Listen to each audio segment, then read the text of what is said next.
حضرت عبداللہ ابن عمر رضی اللہ تعالیٰ عنہ حضرت عمر کے صاحبزادے، مکہ مکرمہ میں ان کی قبر ہے۔ میں نے جب انہیں پڑھا تو مجھے ان سے بڑا پیار ہو گیا،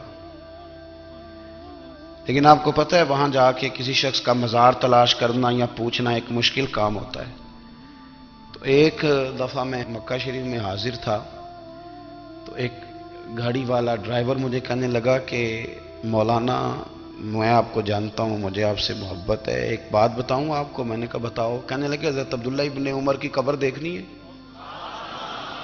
میں نے کہا یہ تو نہیں کہہ رہا، یہ کسی نے بندوبست کرایا ہے، یہ اللہ نے تیرے دل میں بات ڈالی ہے، یہ ہو گیا تو لے چل مجھے۔ حضرت عبداللہ ابن عمر کو نبی پاک نے فرمایا تھا راجل صالح، یہ نیک بندہ ہے، یہ متقی آدمی۔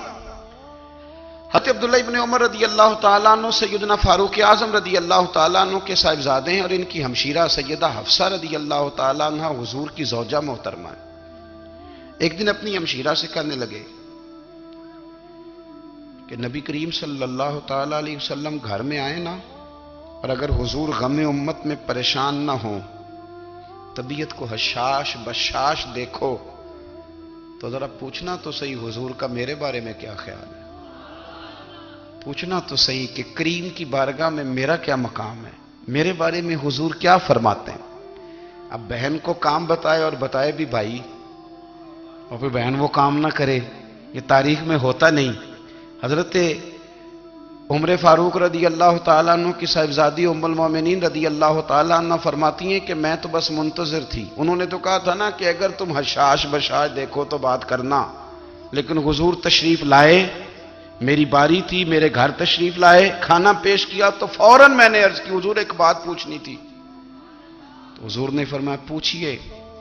میں نے عرض کی حضور میرے بھائی عبداللہ ابن عمر کے بارے میں آپ کا کیا خیال ہے؟ نوجوانوں میری بات پہ غور کرنا، میرے بھائی کے بارے میں آپ کا کیا خیال ہے؟ تو نبی کریم صلی اللہ تعالیٰ علیہ وآلہ وسلم نے میری طرف دیکھا، اور پھر حضور زیر لب تھوڑا مسکرائے۔ اور بریلی کے امام کہتے ہیں کہ حضور مسکرا دیتے تھے نا تو جو بڑا دکھی ہوتا تھا وہ بھی ہنس پڑتا تھا۔ اب سوال پیدا ہوتا تھا کہ پھر تو اس مسکراہٹ کے لیے انتظار کرنا پڑتا ہوگا کئی مہینے کہ حضور مسکرائیں تو رونے والے ہنسیں، تو اعلیٰ حضرت فرماتے نہیں، انتظار نہیں کرنا پڑتا، یہ مسکراتے رہنا تو حضور کی عادت ہے۔ جس کی تسکین سے روتے ہوئے ہنس پڑے، اس تبسم کی عادت پہ لاکھوں سلام۔ یعنی یہ تو عادت ہے حضور کی مسکراتے رہنا، اس کے لیے انتظار نہیں کرنا پڑتا۔ بھائیو آپ خیال رکھیں گے، غور کریں گے، حضرت عبداللہ ابن عمر رضی اللہ تعالیٰ عنہ کے بارے میں پوچھا تو سیدہ فرماتی ہیں کہ نبی کریم صلی اللہ تعالیٰ علیہ وسلم نہ زیر لب مسکرائے اور فرمایا حفصہ تیرا بھائی ہے تو اچھا، لیکن میں نے سنا ہے کہ عشاء کی نماز پڑھتا ہے تو فجر تک سویا ہی رہتا ہے۔ او نوجوانوں، 10 بجے تک سونے کی بات نہیں ہوئی، 9 بجے تک سونے کی بات نہیں ہوئی، 11 بجے اٹھنے کی بات نہیں۔ حضور فرمانے لگے میں نے سنا ہے کہ عشاء کی نماز پڑھ کے سو جاتا ہے اور فجر تک سویا ہی رہتا ہے، اسے چاہیے کہ تہجد کے وقت اٹھا کرے، اللہ کی بارگاہ میں حاضر ہوا کرے، آہوزاری کرے، سجدے کرے، عبادت کرے۔ اٹھتا ہے اور فجر میں جا کے اٹھتا ہے۔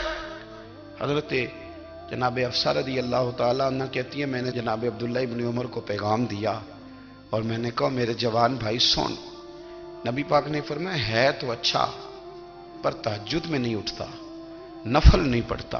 او میری ملت کے جوانوں، مزہ نہیں آ جاتا جب ساری دنیا سوئی ہو، ساری دنیا، اور بستر بھی گرم ہو اور نیند بھی پورا غلبہ کر رہی ہو، اور اچانک گھنٹی بجے دماغ میں، آنکھ کھلے، گھڑی پہ نظر پڑے، 3:30 4 بجے کا پیغام گھڑی بتائے، اور کوئی چڑھتی جوانی والا اٹھ کے وضو کرے، اور جب وہ مصلی کھول کے بچھائے تو مدینے والے محبوب کہتے ہیں کہ ہر نماز پہ رب ثواب دیتا ہے، اور جو اٹھ کے تہجد کی نماز پڑھے اسے دیکھ کے تو رب مسکراتا ہے، جو اس کی شان کے لائق ہے، جو اس کی شان کے لائق، وہ مسکراتا ہے، خوش ہوتا ہے کہ میرا بندہ تہجد میں اٹھ گیا، وہ مسکراتا ہے۔